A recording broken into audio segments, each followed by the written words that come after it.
What's up, everybody? It's your boy Marsman here, and we're here talking about episode 7 of the Halo TV show. And like always, we start off with our non-spoiler review, giving our good, bad, and final rating. And in the second half of the video, we're going to dive into our spoiler discussions, discussing the major plot events, and either praise or rag on the overall episode itself. But before we jump into the review, if you like this type of content, make sure you drop a thumbs up and subscribe to support the channel. So let's start off right into our good. And when I'm looking at my good, I think I always like TV shows that give me a little bit of a build up to something big. And I feel like this episode did a good job at creating tension. I know that there was some parts that were a little iffy, and we'll talk about that in the spoiler discussion, but the tension that was being built for the obviously the season finale does give you kind of like a sense of excitement when it comes to saying, all right, well, how are we going to end this? How is this season going to end off on the right note? Whose stories are going to end? Whose stories are only going to continue?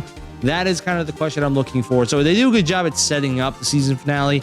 There are still a lot of things that I'm still kind of annoyed by, or the plot holes are still kind of there, which we'll talk about later on. But I feel like the tension is good here. I feel like they did a good job with that. It kind of makes you think like, all right, well, what's going to happen next week? And I have to tune in to go find out. So, Haki, what is a good thing that you felt about this episode? Yeah, so I thought, at least specifically talking about Halsey and Miranda, I thought they had some good dialogue throughout this entire episode. Again, Halsey being one of the strongest characters, I think, throughout the entire series. And there were a few other things as well that we'll get into in the spoilers that I thought was pretty cool visually. There were some things that kind of looked very authentic, at least in this episode, a little bit further in the episode. But yeah, I mean, I thought the banter between Halsey and Miranda were probably one of my best, looks for this episode. Angelica, what is your good here? Well, I think this was a pretty solid build-up episode, but one thing that stood out, and we've seen it multiple times in this season, they start off pretty strong in the opening scenes. And this, I think, continues in this episode involving the Covenant, which, again, is always a highlight, I think, in the show when the Covenant is involved. But I agree with Marsman here. This was a pretty solid build-up, although, again, some of the, we'll talk about some of the other aspects, but some good visuals, some good build-up, strong opening scene, and some of the people still shining, like Haki said, with Halsey. Cortana really is kind of my favorite character, and she had a really good scene in this one as well. So those are a couple things that stand out. Yeah, and with the good, we do need to talk about the bad. And when I'm looking at the bad, I'm not going to spoil any plot points here, but I'm going to say this. There are still some plot points that make no sense, and it just feels like they're either glossing over the scenes that don't make sense, or they're flying so fast through this story that they just saying, we don't have the time to talk about it. Like, we just got to fly through it. We can't talk about this. Just get over it. We're going to move on. Like, we're telling a story. We just got to fly through this. Like, and it feels like the problem with that is you're not giving things that maybe these writers are trying to flesh out to make them feel more authentic and make them feel good. I'm not getting that. Like, I'm not getting the feeling you want me to feel when watching some of these scenes. And because of that, it's making me kind of feel that this is either rushed, or it makes no sense, or it's just not good. So you need to give me things to say, let it build. Let this keep building. You're going to feel why we want you to feel this way. Right? And I felt like they did that with Ackerson in the beginning of the season with some of the story plots that they were doing with him. Like, yeah, you know what?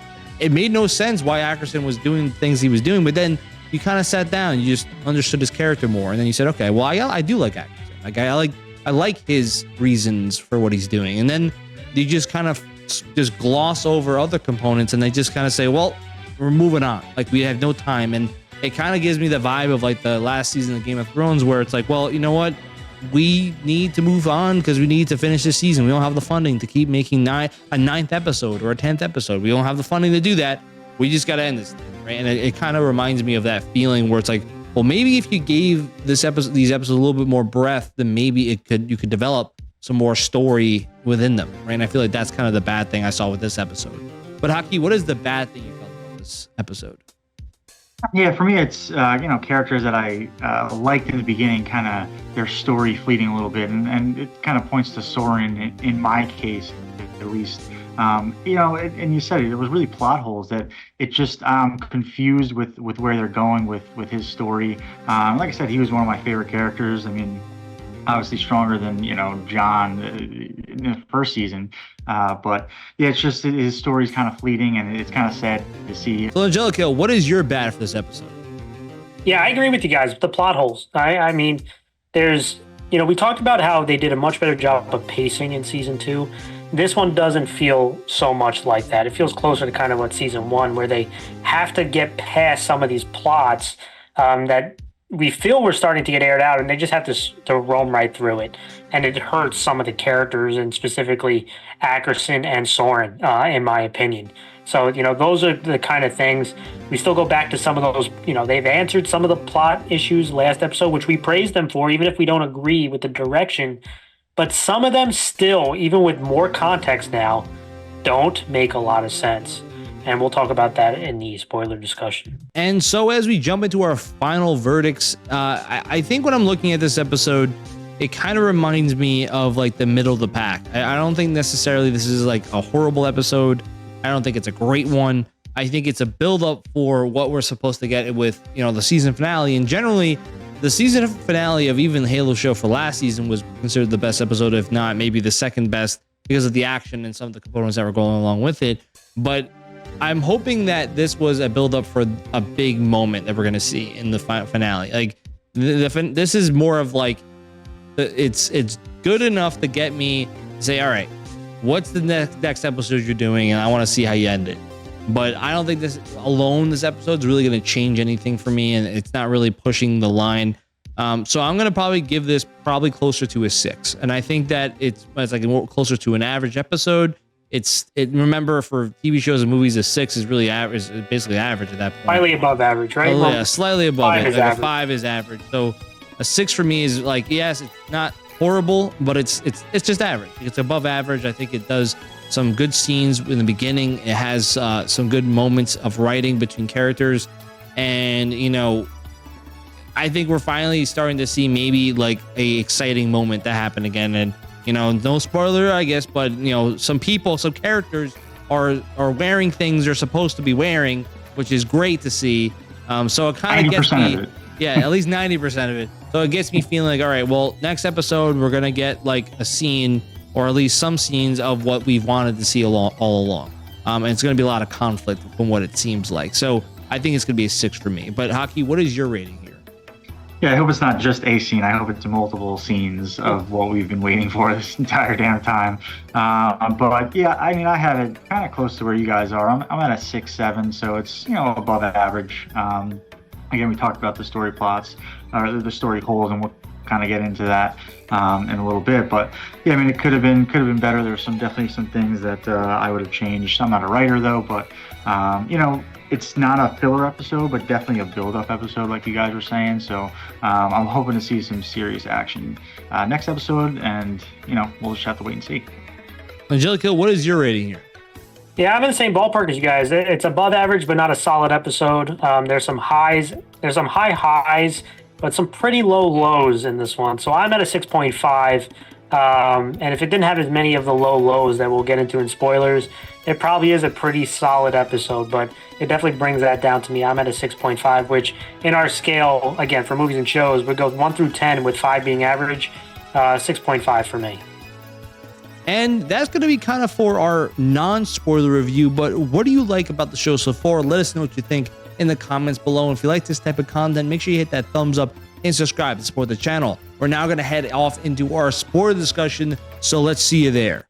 All right, we are now in our spoiler discussion, and this is where we like to talk about some of the major plot points that happen throughout the show and kind of give our overall kind of feeling about it. And right off the bat, we are getting some connection here. We got Maquis and Chief on the ring. They're doing that same connection that they did in the first season.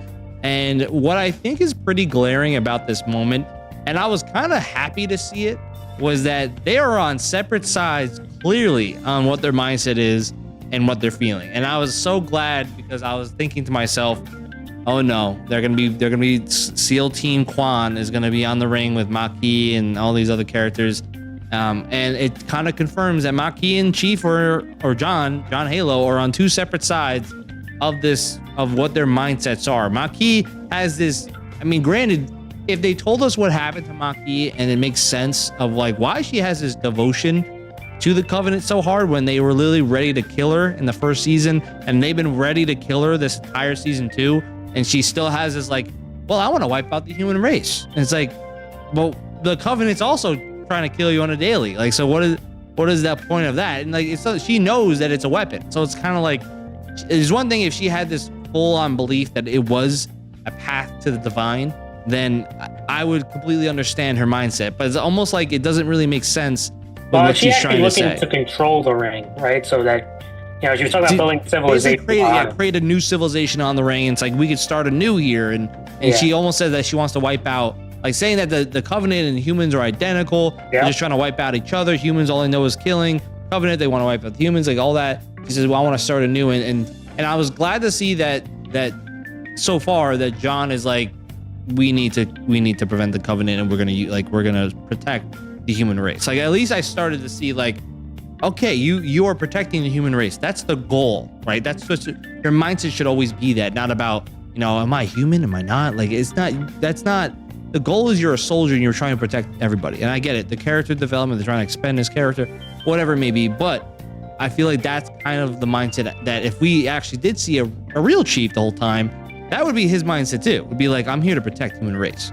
That's the point, right? And so we see clearly there's a difference, right? And then that's where we get right into the scene where, you know, the priest elite is trying to kill Maquis, and that's some good fighting going on. Now, then we get the priest is really chasing after Maquis, and then Cortana distracts him. And this is a good scene because now it's like she's talking to him directly, and he's actually just amazed at the fact that she's communicating and all this stuff.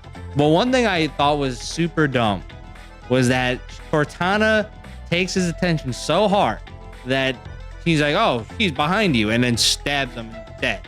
Not even like a real struggle, just dead. I would have liked it. I actually didn't mind it. I'll be honest, I didn't mind it because if she squared off with him, that would make no sense. He would have died. I would have been more. I get it, but like, dude, I just feel like you could have done. Here, how about this? You could have done. You know, whenever in any sort of action movie, right? When there's a person that is clearly weaker than somebody else, what do they do to get the odds? Yeah, well, that's just but like use weapons, use something that draws them off guard. My problem wasn't that. My problem is it looked like it stabbed him in the shoulder and he died. Good, yeah, and he died. That's my only issue. I would have rather her use like a plasma pistol and like charge that bitch and then launch it at him. Like the fact that that's the point. It's just like she stabbed him in the shoulder and he's out cold. I would have rather her like shot him with a plasma pistol, charge that bitch to high level, and shoot it and blasted them like that. I would have been like more okay with that because I'm like, that's another callback to the Halo game. Like we haven't seen a supercharged plasma pistol yet, and we could have been like, oh yeah, that thing wipes out shields at any distance, and if it's close range and you hit this dude with no shield on, it could really devastate this guy. Like, I would have rather crazy and just had a fuel rod cannon and just blast his get crazy. Straight up blast his ass. But at least, like, you know what I mean? Like something that is like that's just a little bit different. I feel like you could have done a little bit better there. But altogether, it still wasn't a bad scene. Like I didn't mind it. It was just kind of like I wish he died a different way. But you know, so we figured that out. Like, so you know, obviously Priest is dead. So I'm not against that one. Wish we could have more scenes with him, more episodes with him, but you know, it's fine. I can't fix that. I can't run by it. You gotta scoop. Yeah, we gotta fly through the story. Now we get to the classic Ackerson Paragotsky scene, and what I find hilarious is Paragotsky instantly throwing Ackerson under the bus, like instantly, like, oh well, you know, if everything gets screwed up, it's your fault. It's not my fault. And he's like, I'm following your orders. Like, well, it's not yours. It's your fault. It's not mine. And it was just kind of like crazy because how fast we're going is insane to me. We're going to literally to the points where in one episode Chief is dead. Now it's Ackerson. You're going on the bus for this because we literally can't stop Chief in all one episode. He gets his armor. Everything's flying by, and it's kind of crazy to me because then the Covenant fleet's also here.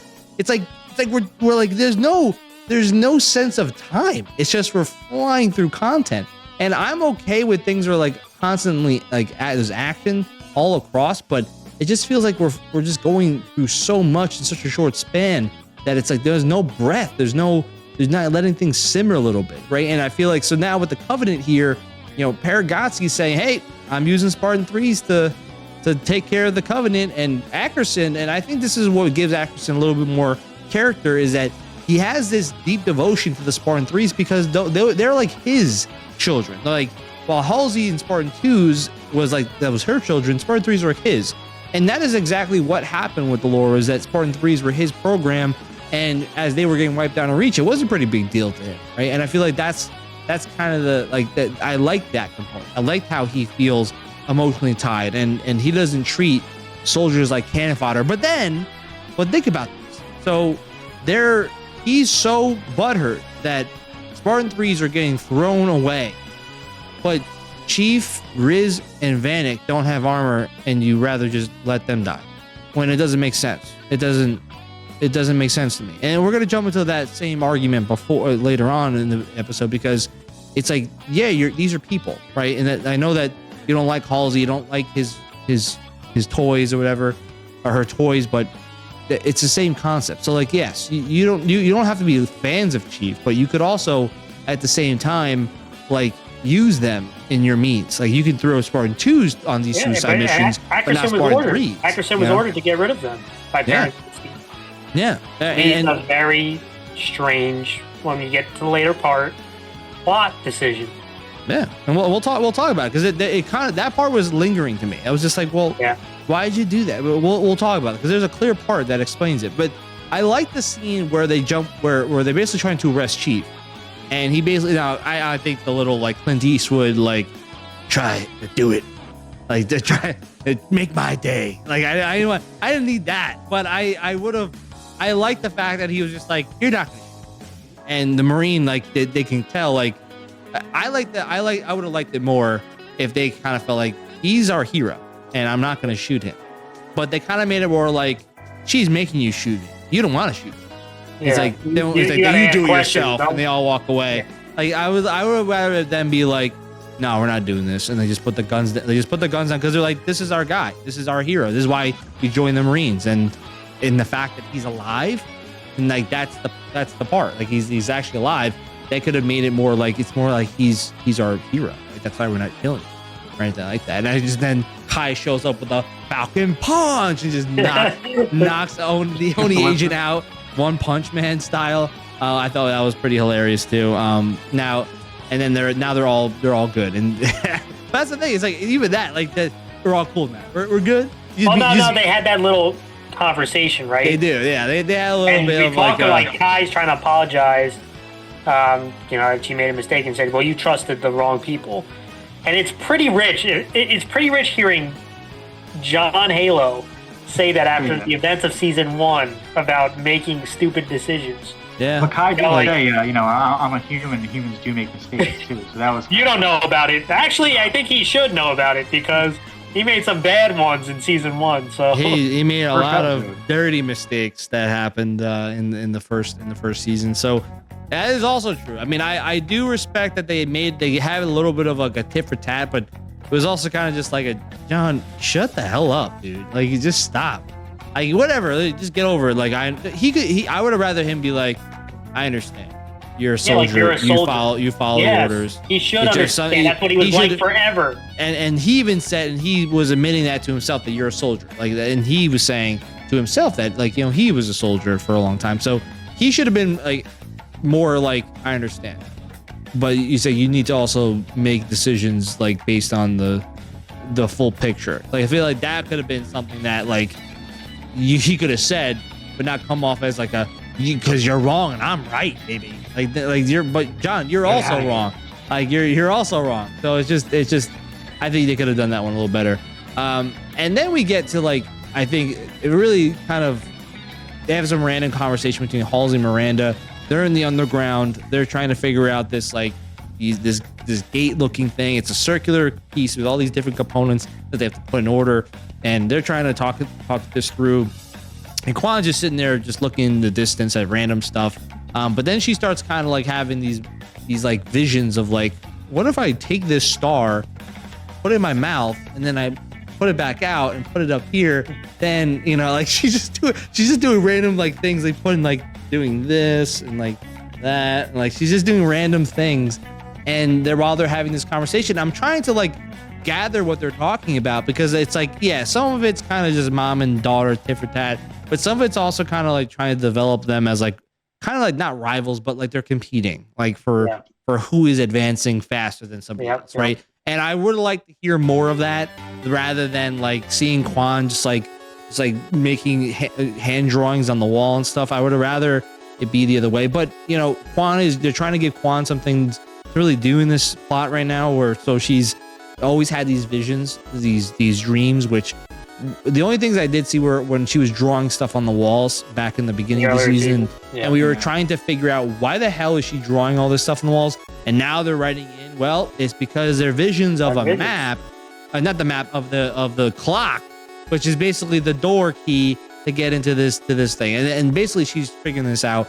We didn't get to that part yet when they actually open it, but we'll talk about it. So I feel like, yes, giving Quan something to do is good, but I also kind of feel like the way they're explaining this thing and how like I know that Quan, you are the guardian of the ring door, but then how does it make any sense that this door that they're leading into is not to the ring, it's to a Forerunner city or Forerunner laboratory? Like it's like, why is it that Quan has these visions of this?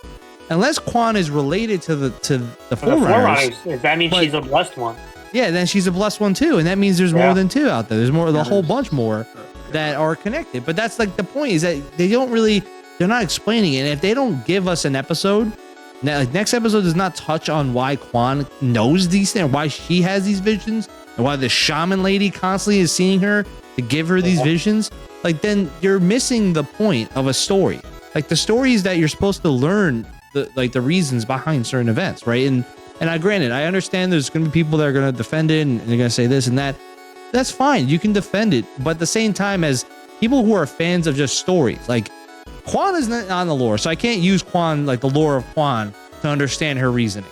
So if I'm just going to follow the straight facts of what's going on in the show, I don't know why she has this power or what is giving her this power. And they haven't explained it yet. So that's where I'm kind of getting confused on this. Like, why is that? And they don't really go into that. Now, I don't know about you guys, but do you like this direction they're going with Quan, with this whole, like they're giving her, and we all know, like, I guarantee you, I'm not sure if you guys touched on this, but the monster, you guys know who the monster is, right? I'm hoping it's gotta be the flood. It's gotta be. Yeah, that's my prediction, is that she's getting these visions of the flood, and it feels like at the end, like, and we'll talk about this later, but this whole thing about spreading to different spots, and this whole clock component is supposed to be like a time map. It's like a map of the era. Like you have to put the galaxy the way it was back when the Forerunners are here, but then all of a sudden the galaxy looks all turning red, which means the flood are spreading. That's kind of what I took away from this thematic idea. The flood's already been to these other planets. Yeah. And that's kind of what I'm thinking. Now, using Quan as a means to get to the flood, are you glad that we're getting like Quan doing something that makes it seem important? Or do you rather just... Here's what I will say. Quan has not been a good character. But if I have to take this for Quan versus Rubble and, protector of the people type of stuff, I would take this. I mean, I would take this as kind of like... But then you just have to explain how she has visions of Forerunners and the flood. How is she connected to the flood? I mean... Who is she? You call her the protector, but how is she connected to Forerunners? Are you a blessed one? Like that would be the most logical thing, is that she is also a blessed one, right? In this universe, she would also have to be a blessed one. Because, I don't know how the protector gets different powers compared to a blessed one does in this universe. So that's the kind of part that makes it hard to really grasp here. But would I take this over the Rubble, over the defender of her people, Madrigal, and stuff like that? Yes. But that doesn't mean that it's great either. Yeah, so Aki, what do you feel? I know you're fuming over there. Yeah, it's just I completely agree with you guys. I completely agree with what Angelico said. Quan hasn't been a good character. from season 1 to season 2, they're kind of handing her this flood thing. We're gonna have to eat it, but they need to explain. They need to explain so many things. Quan, they need to explain a few other things with Soren for me. But yeah, I mean, Quan has kind of just been a background character that's gotten so much light. And now they're handing her the flood, which is a huge thing in Halo, which to me tells me that there's got to be a season 3. It's not already greenlit, and we're going to see the flood in season 3, unless the flood's going to show up in this next episode and just Now you want to talk about rushed? Yeah, exactly. That's not going to happen. So, but no, I mean, I'm not a fan of how they're doing it, but I'm at least glad we're seeing the flood. Yeah, I mean, I'm glad that the flood is being introduced because of the fact that they're one of the best written antagonists in gaming, like the way that they're introduced for the first time in the original games, and the way that they instoke fear. I probably have never been so afraid when playing a game when I first played Halo 1 back when I was a child, and hearing that flood music hit, I was like, oh God, this is not good. And being in the library for an hour and a half, just roaming through the halls. So the flood is a great component to add in, and I'm more okay with Quan being used as that vessel to get us to the flood. But I also want to make sure they do it the right way. I don't want us to that's the one thing I'm nervous about with the flood being introduced, is that knowing how much they've changed the story of the Halo games and they're incorporating in their own way. The way that Halo 1 introduced the flood for the first time was utter perfection. And that is so easily could be accomplished with this story. You don't have to. There's no major special effects. You could literally just take a camera on a webcam on a webcam on your helmet, and just walk through the hallways, because that's what they've been doing as action scenes this whole time anyway. So it's like you could literally be doing that for that scene and just make it spooky, make it scary, bring in some of the same stuff in the games, and now the flood's introduced. I don't want to see Quan press a wrong button, I just opened the flood door and here they come. I don't want that. Or Miranda and Keys are go to planet and find these laboratories, and then one of them has said, camped away. That's what makes things a little bit nervous, because it kind of felt like that when the map was glowing up. As we continue with the spoilers, but if you're watching this, you pretty much have watched that episode. That's the only nervous part that I see with this. Yeah. Haki, what did you say there? I think you were saying. I was going to ask, what your guys' opinion was. Now the flood's here. We know Keys is obviously Admiral Keys, right? Is dead. So do you think the flood's gonna how do you think the flood's gonna work in this timeline? No idea.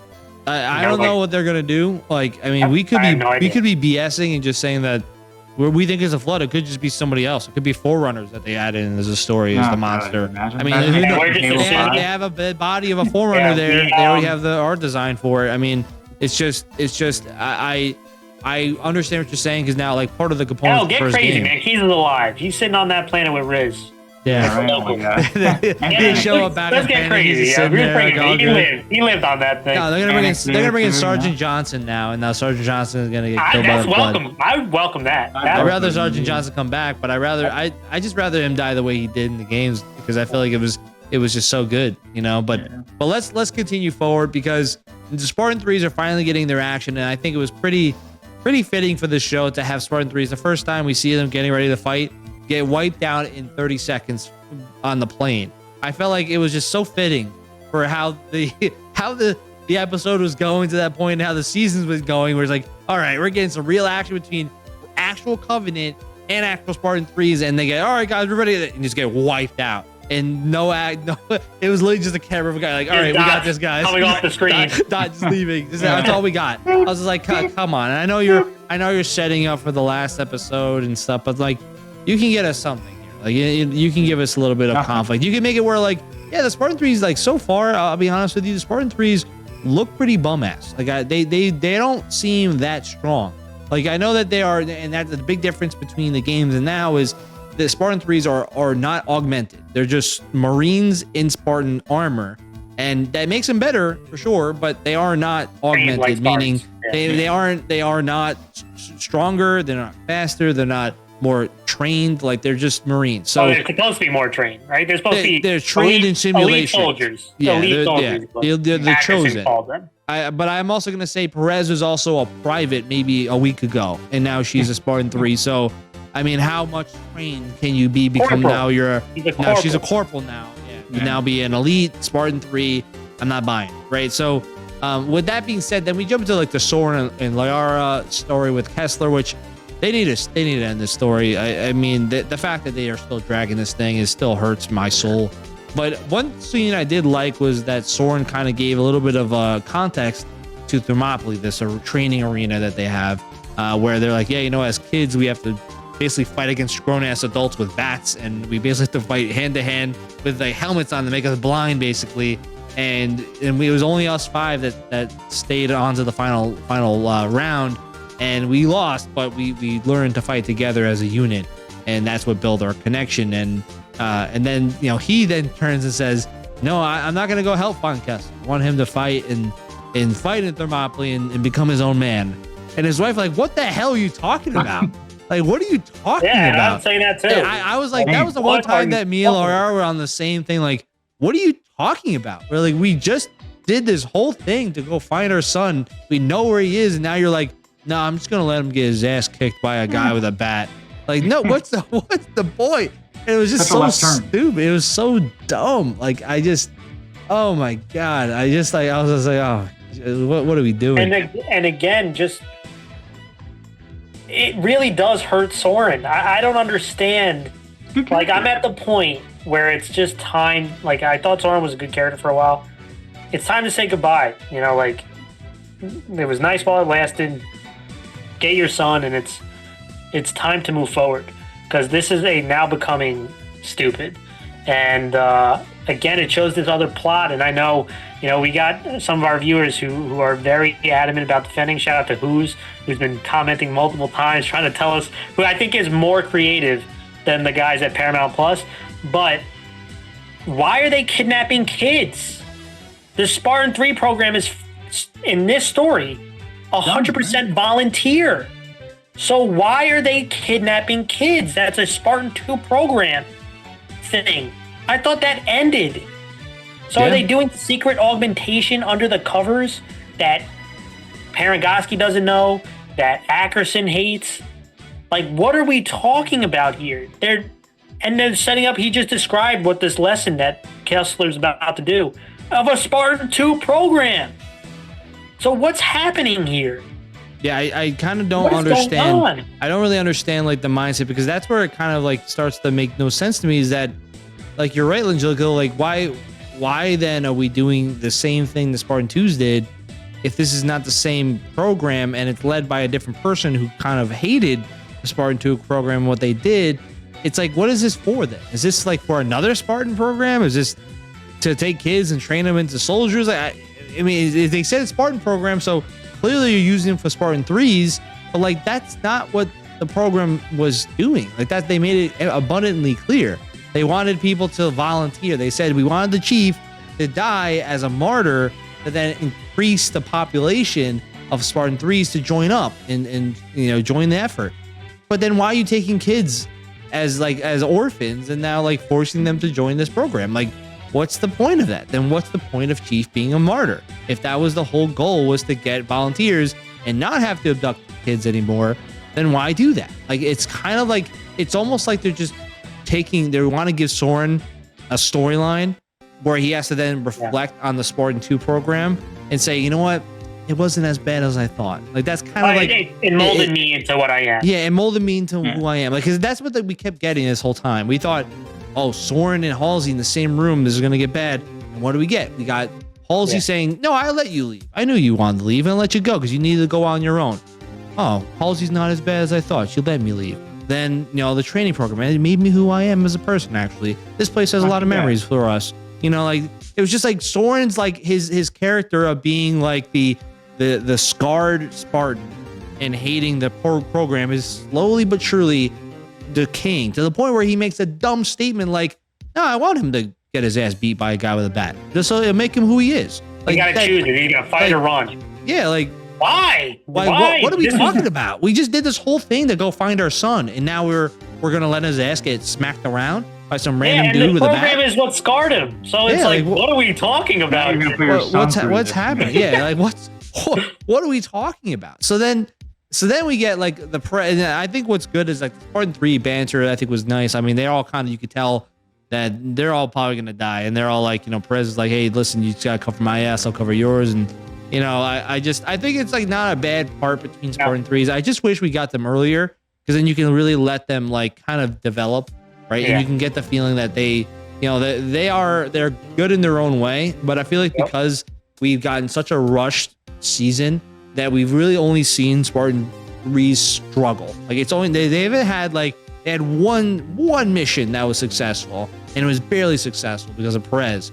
And every other time, it's almost like the Kai Ackerson's like, these guys are trash. Like it's like these guys can't get barely past the mission, and then we see them getting destroyed. We see them get clapped in 30 seconds, and now they're like crapping their pants. Like I just feel like we haven't got enough to feel like Spartan 3s are a good option. Like I feel like, what are they different than Marines? Right? Yeah, They I haven't feel like gotten that's that. Yeah, and that's why like a part of me is like, you know, if you gave us more episodes of Spartan 3s, then you can set it up where Spartan 3s are efficient. Like remember, that was the whole Ackerson part, was like, hey, these Spartan 3s are only meant for special missions, like spec ops missions that are for secretive components. And you know, parent guys are like, well, I'm gonna pick them wherever I want to. Like, well, as a fan looking from this from the outside in, it's like, well, you're not giving me any real confidence that these Spartan 3s can accomplish that much against the Covenant, when every time we've seen them, they're getting clapped. Like it's like we saw them win one time. Like, you know what you could have done was give them more missions in the beginning, and maybe give the rivalry of like Spartan 3s are like showing that they're pretty damn good, and Spartan 2s, like, you have some, oh, you got mental issues, Chief, you know, my Spartan 3s don't have that because they haven't been taken when they were 7 and, you know, trained all this time. You could have made the whole season about the battle between like the new generation and the old generation, and made it where like eventually Kai builds that gap between the two, and you can see how they work together. Like, hey, that's a good story. I mean, I'm not a writer or anything, but I can tell you that at least then Spartan 3s get a little bit more action, and they can feel a little bit more like, damn, these actually are pretty badass. Because Spartan 3s in the games, they were. Like, Noble Team was a crew of badasses, and they all died valiantly in the fight against the Covenant. But we're not really getting that here. And I feel like that's a problem. And then we find out when Chief shows up with Ackerson, about to give him the biggest choke slam I've ever seen. He gets his armor, and you know he says, "Where's my armor?" He tells him his armor is, Ackerson and then he says tells him what the actual spike is. He tells him what the spike is. It's not even like a device that can turn off the engines. It's a device that centers the power of the engine to basically turn into a nuke, right? And I kind of called in the last episode review that we did, but I felt like, yeah, it turns into a nuke, and it was basically a suicide mission.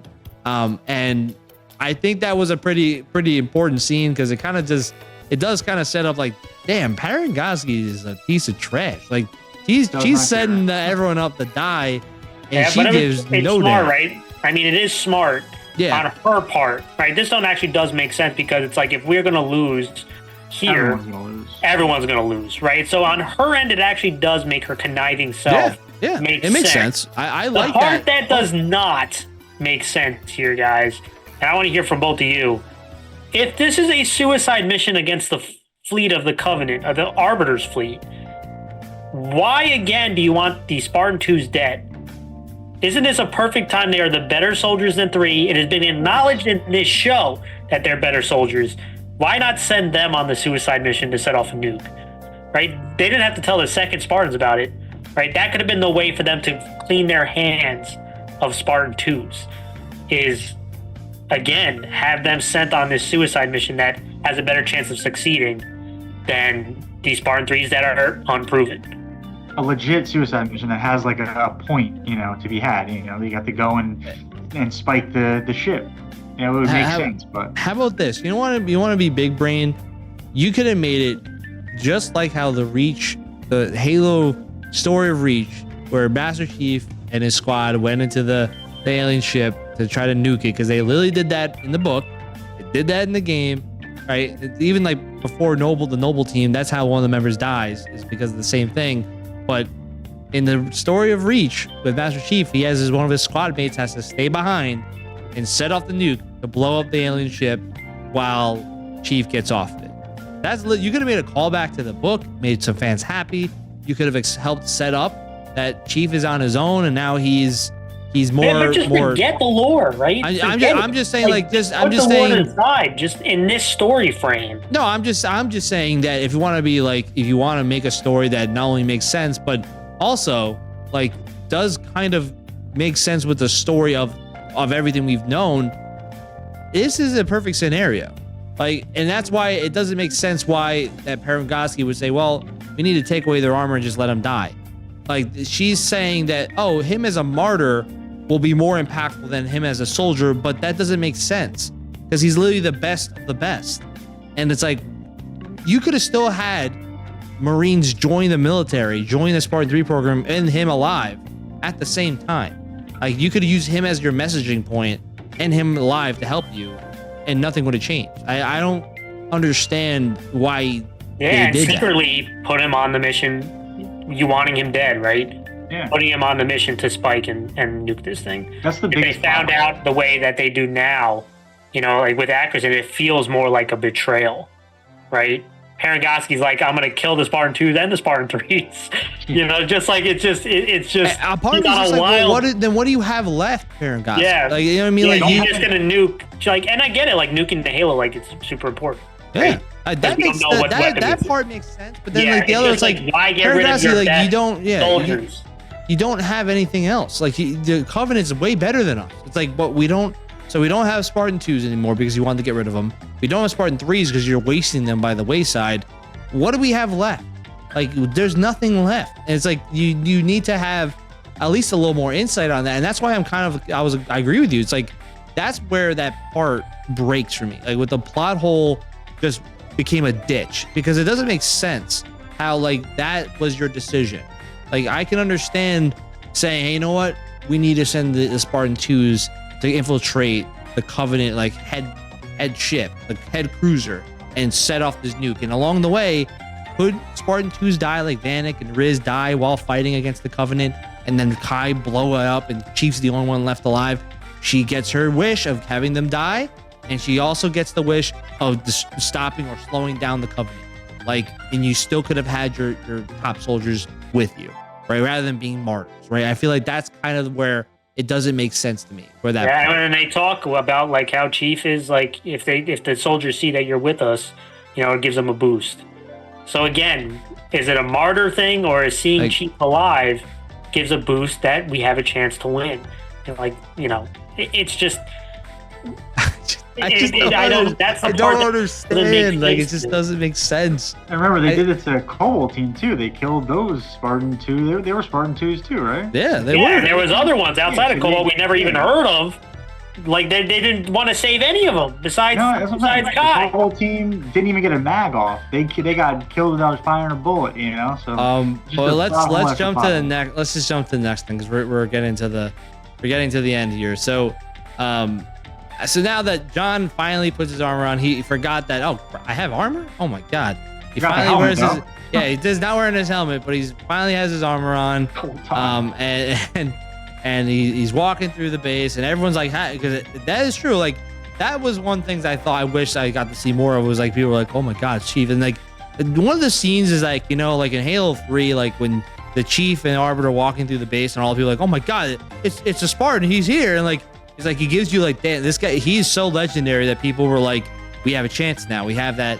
He's here to help us. Like that's the point where I'm missing on the whole kill John component. But then we find out that Quan, with all of her dreams, finds a way that this is magically a door with all these lights, opens up the gate to this Forerunner base or Forerunner lab. And this is where I start kind of getting confused because it's a lab, okay. But then they just see a dead Forerunner body, right, on the floor, still intact. Now, granted, I don't know the decomposition or like when someone decomposes as a Forerunner. I don't know that. Like, they become mummified by what? I don't know exactly what. It was a big sock. Yeah, there's a giant sock covered them. That they mummified and their still bodies intact. And Halsey wants to pick at them or whatever. But then the whole place is coming apart, and they're like, "We need to get out of here." They grab her out in the slowest ever energy bridge is slowly going away. And Slow. they jump across in time. They get out of there like Indiana Jones. And it works. It's like, oh my God, there's a whole city down there. We got to get down there. And they like, oh, don't worry, we'll go back in. And all they grabbed was this one little piece. Now, I don't really understand like what they could really do with that. I know that there's one scene where Miranda's like getting hyped, like, she like opened the one notch. And Halsey vanishes. Yeah, Halsey just and Halsey vanishes. Yeah. No one First I was like, stopped her. how's Halsey No one not getting arrested? Yeah, no one arrested. They're No one in the stops UNSC her. base. And then No. all of a sudden Halsey vanishes. I was also gonna There's like say a the fact security that system how going about on. this too? I mean, they're still on the ship. They're not on the ship. They're on the base. So the base is right outside. The base is right outside where the Covenant is also located. Correct? I'm like getting a No, little they're lost far here. away. Okay, because I'm like, part of me was they're by the Halo. because I was The like, base is not by Halo. because the way that this episode was flying by, Yeah. I got confused for a minute because it looked like the Covenant was right outside of Onyx, and I was like, why is no one like freaking the hell out? bugging That the out. Covenant. I was like, everyone was all calm, just walking around, like doing. I was just like, I thought for a minute, I was like, isn't the Covenant like right outside the planet? And we're like, but okay, it makes more sense because I was like, I thought for a minute, I was like, why is everyone like chill? Like Brandy's like, oh my God, this is so cool. I was like, the Covenant's here. Like, to get worried. Like, but no, okay, it makes more sense. But the last part, this is where I started to really. So this is the last really like 10 minutes, got me really going. Maki and the Arbiter have the conversation. They're talking about like, you know, he straight up says, I believe you. You have the path for me to be redeemed. Right? Your path is the same path as me being redeemed. And what she does, I was just like, oh no. My prediction is still intact. She takes the banishing mark and puts it on her chest, and now she has the same like mark of dishonor as the Arbiter does. And I'm just like, she's gonna become the Arbiter. I can guarantee it. Like I can guarantee that they're gonna make her become the Arbiter in the next season. And I'm just, I just don't understand why you need to do this. Like, there's no reason. And the for that. Arbiter has said, "You have my sword." You have my sword. Like I'm like, no, you're just ruining him now. Like he's now he's not the headmaster of the ship. It's like you're the headmaster of the ship. It's like there's no reason for that. Like you could have made her still the blessed one. He's still the Arbiter. Like just you could have done that. And like they're the villains against the UNSC. Yeah. That's fine. And we're going to episode 8, guys. Don't know how Maki's alive. Nope. And we also don't know why Arbiter is dishonored. And what his mission was. Because I thought his mission was to find the ring. They're at the ring. Mission At that point, Contact why Charity. you just contact High Charity and be like, hey, we guess what? Found the ring, guys. Like, I just should come be here. redeemed. Yeah, I should be all good now. You know, like that. But they haven't. But you know, I don't understand why they couldn't. But whatever. Just keep it going, I guess. And then we have the scene with Perez and Chief. No, sorry, I skipped a really good one. Soren shows up to save Kessler. Kessler's getting whack-a-mole by the Bat guy. He shows up. He comes down. Starts he shows beating up. Starts like Stone Cold stunning everybody. Which was cool. I thought the fight scene was cool. But one scene that made me like get out of my seat, like angry, was when he saves him.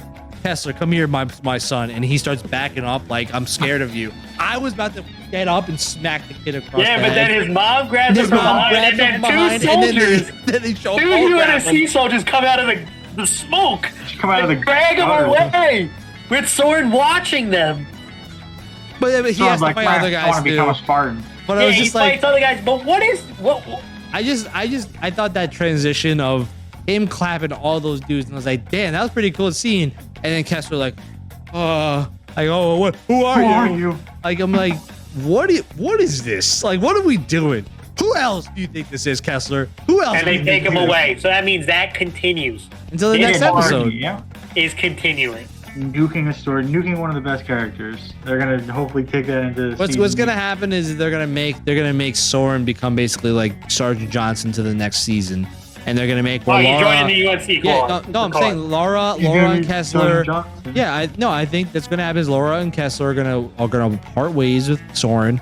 He's gonna say your life's probably gonna be better off without me, and I'm not meant to be, like this type of person. And he's gonna go and join the UNSC, be a part of the Sergeant Johnson that we've always wanted to have. And now, granted, if Soren away from this Kessler plot and away from a Quan plot, I think would be a good character. It's just he's been tainted by the worst plots of all the show this whole time. So it's like I haven't seen him not involved in a bad storyline. So it's like, can he not be in a bad storyline and be in like the main one? Like if he is, then he might be a really good character in the next season that we need. But that's how that ends. I thought the Perez with Chief scene was actually pretty good. It kind of like, it has that shows that connection between the two, and I think that like the kind of like the ideas of like the fear, like so were you just lucky that you that? And he's like, no, I just knew it. It's just I mean I like the whole luck thing because that was the whole like it was just that's a callback to the game. Yeah, that's a callback to the games. I like that concept. I liked what they did there, and she gives him the coin that he gave to her. So it's like because he knows that she's gonna probably die like by going to this thing. He knows. She doesn't know. She doesn't know it's a suicide mission, but he knows, and she's I like Perez as how she transitioned from being like where she started to where she is now. She's not a bad character. I just feel like she's gotten less screen time compared to some others, and I think the red in the beginning made me kind and confused on what she why she lied. Why she just lied and just told the truth. Like that stuff made no sense to me. And then we get to the final components where I think I already mentioned the Halsey Miranda plot line, but we'll get to the final part where Master Chief takes the Condor, and while Kai is getting on the ship to go to the Covenant ship to enact the mission, she's gone with Perez to do the suicide mission, and she tells John, get to the ring no matter what. And I feel like it would have been, I don't mind that as the way that if Kai goes out with planting the bomb or planting the nuke, I wouldn't mind that as a thing. And then we'll talk more about that if that does happen next episode. I just feel like I would have rather the UNSC chief fight to just be resolved. I'd rather just be done by this point. Because, Chief was going to go, what? He's just going to go by himself on the ring and just do the whole thing by himself. I know there's a lot of people out there that rag on Halo Infinite because you fought the Banished by yourself. Like, it's the same thing. And I don't understand, like, but even the Infinite, you actually had Marines on the ring to help you, like, do certain components. But if Chief goes to the ring by himself and he's doing all this stuff by himself, I don't understand how that's gonna work. I really, as much as Chief is a badass and all, but like he's fighting an entire fleet of Covenant.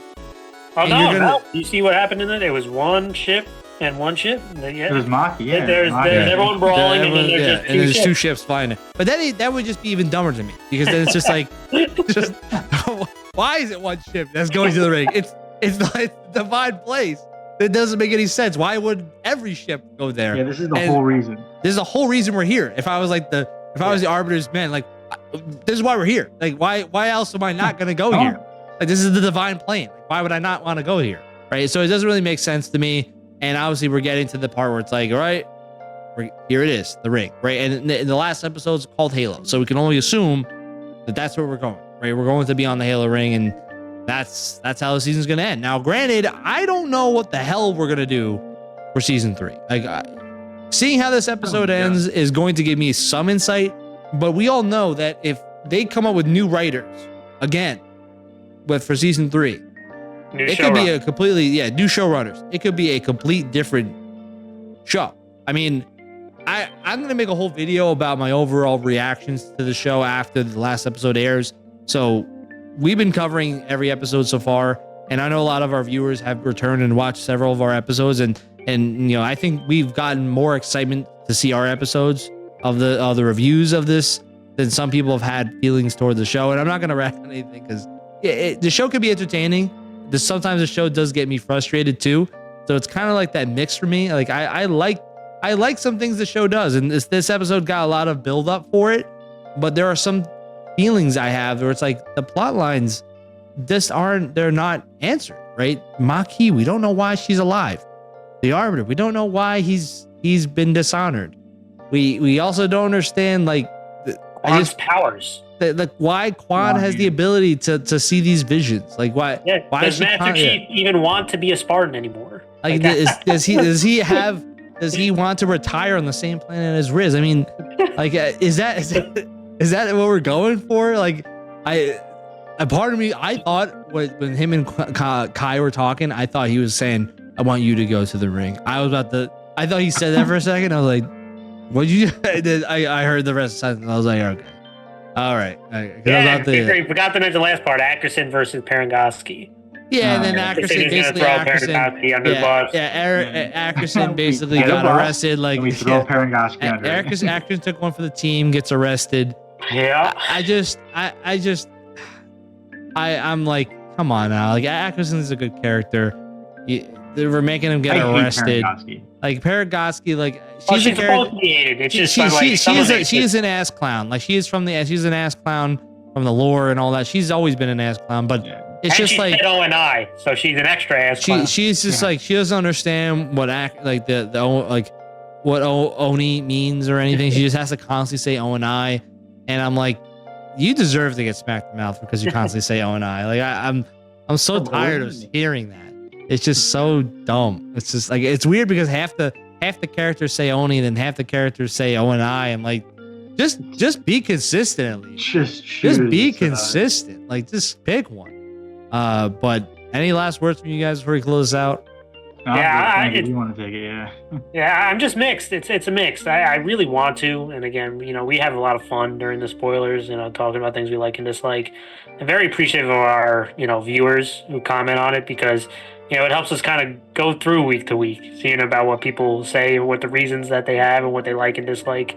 But it's just mixed. It's mixed, unfortunately, and like you really want to go into this episode super excited, and I'm not super excited, right? I don't hate it, but I'm not super excited either, and that's the unfortunate time.